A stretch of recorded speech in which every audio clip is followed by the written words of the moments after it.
सुप्रभात बच्चों। आज हम एक नई कविता पढ़ने जा रहे हैं जिसका शीर्षक है कदम्ब का पेड़। बच्चों, यह कविता सुभद्रा कुमारी चौहान ने लिखी है और इस कविता में एक बच्चे की कल्पनाओं का वर्णन बहुत अच्छी तरह से किया गया है।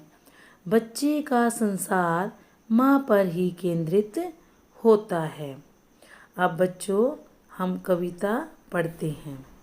बच्चों, वह नन्हा सा बच्चा क्या सोचता है, अब वह कविता के माध्यम से पढ़ेंगे। यह कदम्ब का पेड़ अगर माँ होता यमुना तीरे, मैं भी उस पर बैठ कन्हैया बनता धीरे धीरे। ले देती यदि मुझे बांसुरी, तुम 2 पैसे वाली, किसी तरह नीचे हो जाती यह कदम्ब की डाली। वह बच्चा अपनी माँ से कहता है कि हे माँ, यदि यह कदम्ब का पेड़ यमुना के किनारे होता और तुम मुझे 2 पैसे की बांसुरी ले देती तो मैं उस पर बैठकर कन्हैया की तरह बांसुरी बजाता और किसी तरह नीची हो जाती यह कदम्ब की डाली।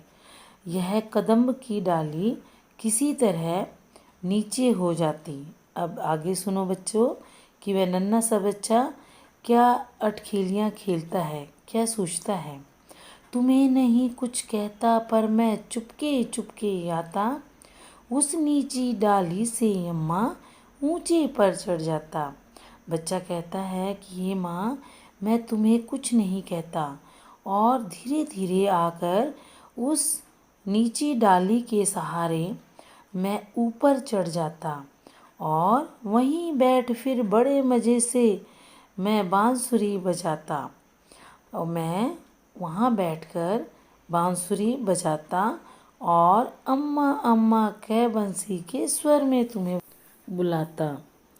अब बच्चा कहता है कि मैं बांसुरी के धुन में ही तुम्हें अम्मा अम्मा कहकर पुकारता।